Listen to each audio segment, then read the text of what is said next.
আসসালামু আলাইকুম রহমতুল্লাহ। শেখ শেখ কেমন আছেন? আসসালামু রহমতুল্লাহি ওয়া বারাকাতুহু। জি বলেন। শেখ বাংলাদেশ কক্সবাজার থেকে বলছিলাম। বলেন। শেখ আমার প্রশ্নটা হলো, বর্তমানে মধ্যমপন্থার দোহাই দিয়ে মানহাজ গোপনকারী কিছু বক্তার ফিতনা খুবই চরম আকার ধারণ করছে, আমাদের সহিহ আকীদার ভাইদের কেউ ধোঁকা দিচ্ছে। হুম, হুম। তো এরা হচ্ছে মানে ডক্টর আব্দুল্লাহ জাহাঙ্গীর স্যারের দেন, দোহাই দিয়ে হচ্ছে চলেন আর কি। জি তো জি, কোন একজন বড় ব্যক্তিকে তো ধরতে হবে। জি। তো ওনারা হচ্ছে মানে তাওহীদ এবং মানহাজের কোনো আলোচনা করেন না, জাস্ট হুম, হুম। কিছু প্রশ্নোত্তর পর্বের মধ্যে কিছু মাসলা মাসাইল নিয়ে আলোচনা করেন।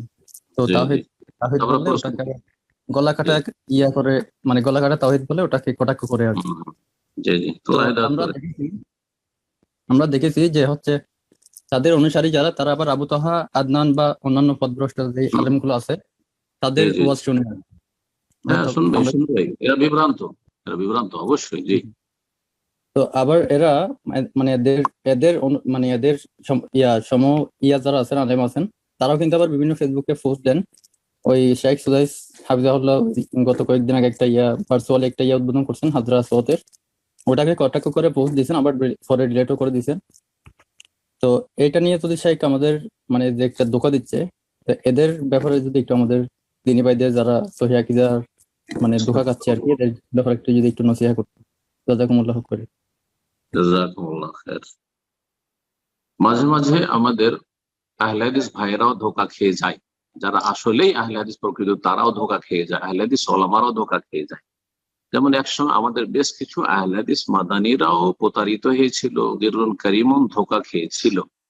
কিন্তু তারপরে তারা নিজেরাই অনুতপ্ত হয়ে ফিরেছে এবং তারা আমার সামনে তারা সবাই বলেছে যে এটা আমাদের ভুল ধারণা ছিল যে এরা হেদায়েত হয়েছে। আমি তাদেরকে প্রথম থেকে বলেছিলাম যে এরা কখনো হেদায়েত হয়নি, সতর্ক সাবধান। ফিরে এসে আলহামদুলিল্লাহ তারা বুঝতে পেরেছে।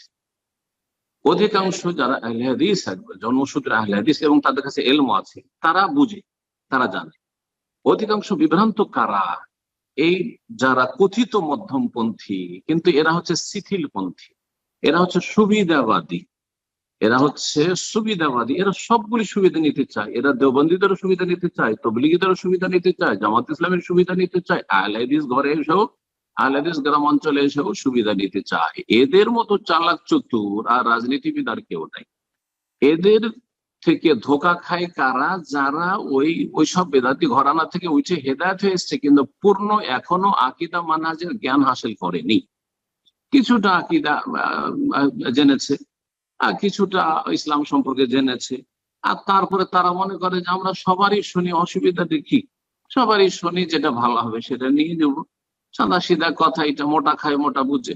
আর নিজেদেরকে দাবি করে যে আমরা তো শিরক থেকে উঠে চলেছি, আর মাজার পূজা করি না, পীর ধরা ছেড়ে দিয়েছি, ওইসব করি না। কিন্তু এখনো যে মানহাজে গলত আছে, এখনো ইখওয়ানি জামাতিদের সাথে মহাব্বত, এখনো তাদের মহাব্বত হচ্ছে তবলিগের সাথে, এখনো দেওবন্দি মানহাজ দেওবন্দি আকাবেরদের সাথে তাদের মহাব্বত, এখনো সেই বিগত মহাব্বত যায়নি।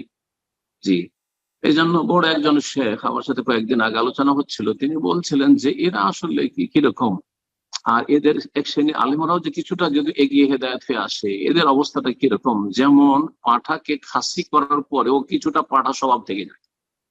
কথাটা শুনতে অনেকে খারাপ লাগবে, কিন্তু আসলে উদাহরণটা খুবই সুন্দর। উনি বলে জাযাকাল্লাহু খায়র, আমার খুব ঘনিষ্ঠ মানুষ এবং বড় একজন আলেম মাদানি, তিনি বলছেন যে পাঁঠাকে খাসি করলে ওর মধ্যে ওই পাঁঠা স্বভাবটা থেকে যায়।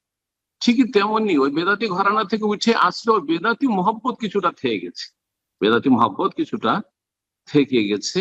আর এরাই ধোঁকা খাচ্ছে এই এই রকমের সেলিব্রিটি যারা তাদের থেকে। আর এইসব যারা এদের এদের এই যে শিথিল দায়ীগুলো আছেন না, এরা কিন্তু ধোঁকাবাজ, বড়ই চালাক মক্কার, এরা এরা বড়ই চালাক। এরা ধোঁকা দিয়ে যাচ্ছে, আর আলহামদুলিল্লাহ অনেকেই কিছুটা হেদায়েতে আসছে। কিন্তু এই মাঝখানে এসে এই শিথিল পন্থী, এই সুবিধাবাদীরা এদেরকে থামিয়ে দিচ্ছে, আর তাদেরকে ক্লিয়ার আহলে হাদিস বা সালাফি মানহাজ গ্রহণ করতে দিচ্ছে না। বড় বাধা কিন্তু এরাই, বড় হক গ্রহণে, সত্য গ্রহণে এরা কিন্তু এই শিথিল পন্থীরা বাধা। কথা বোঝা গেছে? আশা করি এই বিষয়টি বুঝতে পারছি। সুতরাং এদের থেকে আরো বেশি জাতিকে সাবধান করেন, যারা তবলিগীদেরকে বলে নিরীহ ফেরেশতা, এদের কোনো দোষ ত্রুটি নাই। এটা অবিচার হয়ে গেল, চরম অবিচার হয়ে গেল। যারা তৌহিদ উলুহিয়া রুবুবিয়া আর আসমা সিফাতের কথা আলোচনা করলে এগুলো গলাকাটা তৌহিদ হয়ে যায়।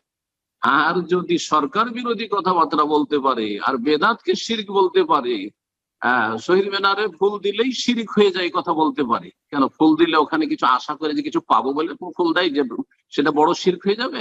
এতটুকু তো জ্ঞান নেই, যেটা বড় শিরক হবে না, এটা বেদাত হবে, এইটুকু জ্ঞান নেই। আর জ্ঞান থাকলেও সুবিধাবাদী, এরা রাজনীতি করে, মানুষের আবেগ নিয়ে খেলা করে। আল্লাহ যেন এদের অনিষ্ট সম্পর্কে আমাদের অনুভব করার তৌফিক দান করে আমাদের ভাই বোনদেরকে। আর যারা নতুন নতুন হেদায়েত হয়ে আসছেন, আল্লাহ তাদেরকে পুরো ক্লিয়ার হওয়ার তৌফিক দান করে। আর পুরো ক্লিয়ার হতে হলে কোরআন সুন্নাহ আরো বেশি চর্চা করতে হবে, আপনার মানহাজে সালাফ সম্পর্কে আরো জ্ঞান হাসিল করতে হবে। তাহলে বুঝতে পারবেন যে কারা ধোঁকা দিচ্ছে আর কারা কোরআন সুন্নাহ নির্ভেজাল খেদমত করছে। আল্লাহ যেন এই বিষয়গুলি স্পষ্ট করে দেন। তবে হক বাতিলের সংমিশ্রণ থাকবে, আর মানুষ কেউ হেদায়েত হবে তো কেউ গোমরাহ হবে, কেউ অর্ধেক অর্ধেক হয়ে থেকে যাবে। এটা সুন্নাতুল্লাহ, যুগে যুগে এটাই হয়েছে আর এটাই হতে আছে। আল্লাহ রাব্বুল আলামিন যেন আমাদের সকলকে পুরোপুরি হেদায়েত দান করেন এবং হেদায়েতের উপর যেন প্রতিষ্ঠিত রাখেন, আর সমস্ত গোমরাহি থেকে আল্লাহ যেন আমাদেরকে বাঁচিয়ে রাখেন।